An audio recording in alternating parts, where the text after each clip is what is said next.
aí galera, sejam bem-vindos ao Eu Leio Gibi. Meu nome é João e estamos de volta com o quadro Curiosidades. Esse é o segundo vídeo desse quadro. Eu vou deixar aqui um card no vídeo indicando você para o primeiro vídeo desse quadro, onde eu estive falando da origem, né, de como o Homem-Aranha foi criado, alguns dados ali interessantes sobre a criação do Homem-Aranha. Hoje não vou falar especificamente de um herói, mas de uma situação histórica mais especificamente, que se trata de algumas atitudes que o governo americano teve na década de 50 para controlar a publicação de quadrinhos, ou que podia ou não podia ser publicado no período. O que acontece? Acontece que depois da Segunda Guerra Mundial, a venda de quadrinhos de super-herói ela começou a cair bastante, e aconteceu então que quadrinhos de terror, entre outros tipos de quadrinho, ganharam bastante espaço. Mas alguns problemas já estavam sendo criados, ou alguns embates já estavam acontecendo já desde da década de 40, justamente porque em 1942 o gibi da Mulher Maravilha foi assim tido como um negócio problemático, tanto é que a Organização Nacional da Igreja Católica para Literatura Decente, né, ela considerava que o gibi da Mulher Maravilha, por exemplo, deveria ser banido, tá? Porque ele não se tratava de uma literatura decente. Mas o que acontece então é que na década de 50, né, a situação piora bastante, porque começou a se considerar, por exemplo, qual é o efeito que os quadrinhos tinham nas crianças, né? Se isso estava fazendo bem ou se estava fazendo mal, ou se estava conduzindo as crianças para caminhos assim, nada assim saudáveis, né? Tanto é que em 1954 foi criada uma subcomissão de delinquência juvenil que teve investigando os efeitos das revistas em quadrinhos sobre as crianças. E um sujeito chamado Frederick Werthmann, ele, de origem alemã, ele escreveu um livro chamado Seduction of the Innocent, que em português é mais ou menos Sedução dos Inocentes, onde ele fala justamente dos problemas que o quadrinho podia estar criando na época na concepção do desenvolvimento do caráter das crianças. Ele chegou a dizer assim: os gibis contribuíram de maneira significativa para muitos casos de delinquência juvenil. Isso acabou ganhando uma força tão grande, mas tão grande que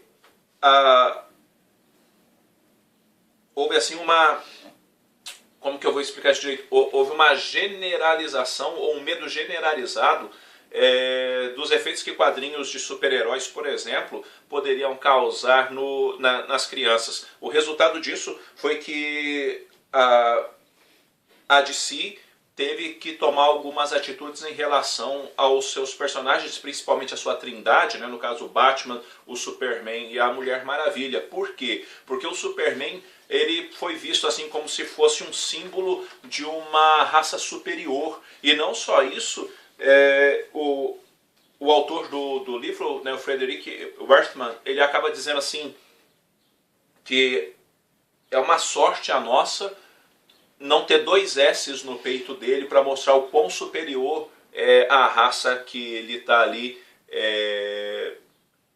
se mostrando, né, e batendo o pé na possibilidade de existir de fato uma raça superior. Não só isso, o Batman e o Robin acabaram enfrentando problemas, porque daí as muitas piadas que hoje existem, né, sobre um possível romance da dupla dinâmica, isso foi tratado de forma muito séria na época, onde foi dito mais ou menos o seguinte, que o Batman e o Robin idealizavam o sonho de dois homens compartilharem o mesmo teto e vivendo como um casal. E a Mulher Maravilha também acabou sofrendo críticas e por aí adiante, e nisso a DC acabou tendo que fazer algumas coisas dentre elas, usando assim um termo mais assim, teve que domesticar os heróis. Entenda domesticar no sentido de colocar eles mais em situações assim domésticas, caseiras e coisa desse tipo, justamente por causa das críticas que isso estava sofrendo. Isso foi tão forte no período que algumas organizações educacionais promoveram queimas de quadrinhos em público, sabe? Juntava-se lá filas de crianças com os gibis debaixo do braço, e eles faziam pilhas desses gibis e ateavam fogo nesses quadrinhos todos. E isso foi um rebuliço muito forte e ganhou muito apoio, na verdade, da sociedade no período. Consequentemente, para poder se ajeitar nisso daí e ver como trabalhar essas questões, foi criada então, por meio dos editores, uma autoridade, né, de enquadramento, tá? Ou seja, aquilo que ia regulamentar o que poderia ou não poderia ser publicado num gibi. Nisso foi criado um selo, que é o Comics Code Authority, que viria estampado na capa do quadrinho, dizendo que aquele quadrinho foi aprovado, né, por essa comissão. E existiam regras assim bem acentuadas, como, por exemplo, não podia ter nos gibis fantasma, não podia ter nos gibis zumbis, não podia ter nos gibis excesso de violência. Inclusive as cores dos gibis teriam que ser retrabalhadas, por causa de não terem cores assim chamativas demais nesse sentido. E violência, e assim a questão da violência ou mesmo de atos criminosos teriam que ser revistos para que não fossem atos sórdidos demais, justamente para evitar de impressionar as crianças de forma exagerada. Quem acabou sofrendo muito com isso foi a editora EC Comics, porque ela publicava quadrinhos de terror. Consequentemente, aquelas cenas, por exemplo, de gente decepada e tantas outras coisas que tinham nesses quadrinhos, passaram por N reformulações e ela acabou padecendo muito por causa disso. E os heróis, consequentemente, obviamente, nisso tudo também caíram em descrédito e tudo mais. O que acabou salvando muito a pele das coisas foi a televisão, porque na década de 50, né, rolava um seriado do Superman.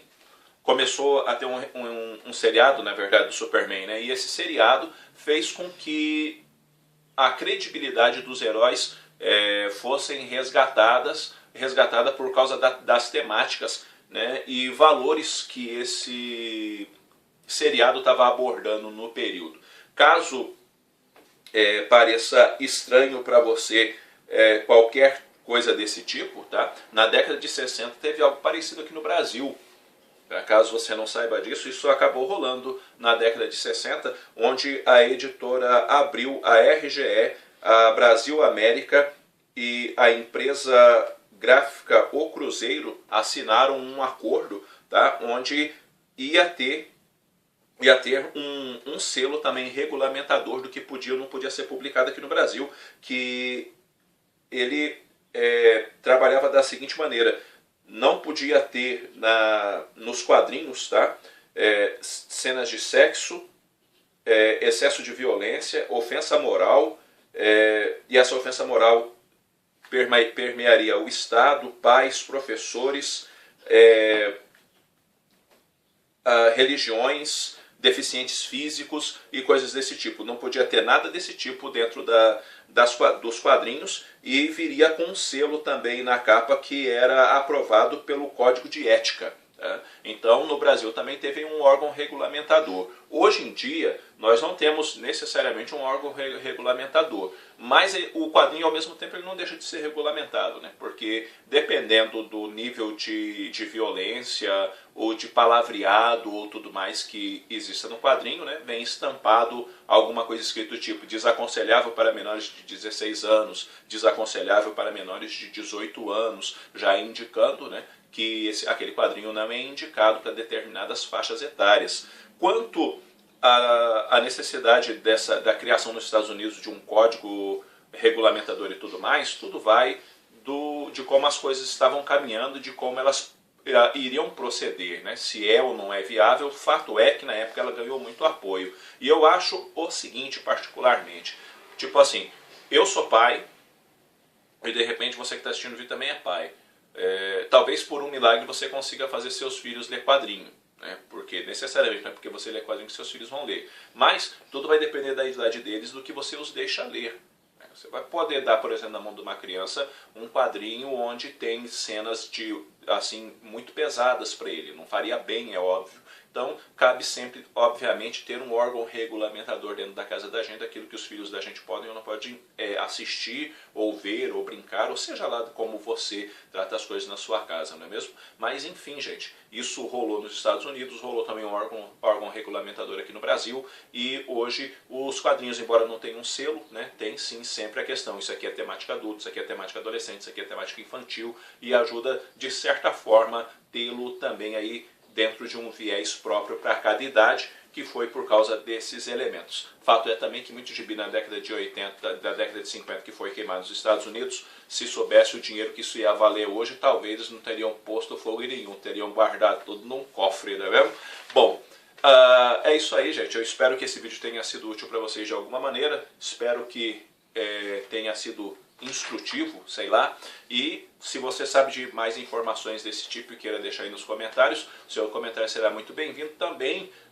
Não deixe de comentar o vídeo, curta, compartilhe, dê uma força para o canal a crescer. Logo eu estou voltando com outro vídeo. Um abraço forte em todo mundo, foi!